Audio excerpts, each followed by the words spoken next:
c'est le 19e dimanche du temps ordinaire.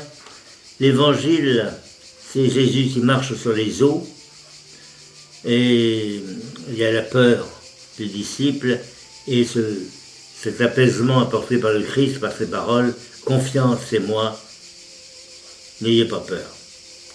Cet évangile a été commenté il y a quelques jours. Je m'arrêterai plutôt à la première lecture, le premier livre des rois, où on parle de ce personnage extrêmement important de la première alliance, c'est Élie. Élie qui est le prophète par excellence et qui est très très très célébré, surtout dans l'église d'Orient, beaucoup plus que chez nous. Et quand même, Élie, c'est l'exemple même de celui qui va interpréter l'événement au nom de Jésus. Car c'est ça le rôle du prophète. C'est pas dire l'avenir, c'est interpréter l'événement au nom du Seigneur. Alors, sur la jonction du Seigneur, Élie rentre dans une caverne et il passe la nuit.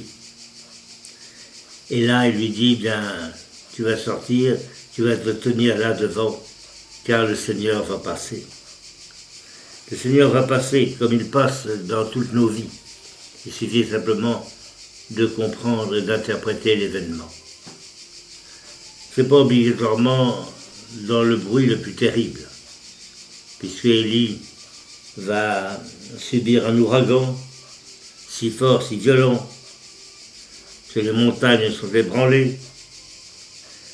Mais le Seigneur n'est pas dans l'ouragan. Puis, il y a un tremblement de terre. Mais le Seigneur n'est pas dans le tremblement de terre. Il y a un feu. Mais le Seigneur n'est pas dans ce feu.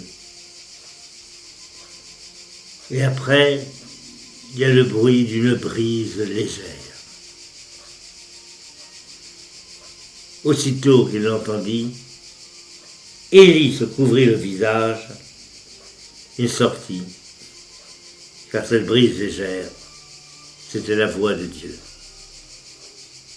Ce qui veut dire que pour l'homme de Dieu, le croyant, ce n'est pas obligatoirement par des grandes déclarations, ce n'est pas par des tremblements de terre ou des événements comme ça, c'est peut-être dans les choses les plus délicates que le Seigneur nous donne une parole.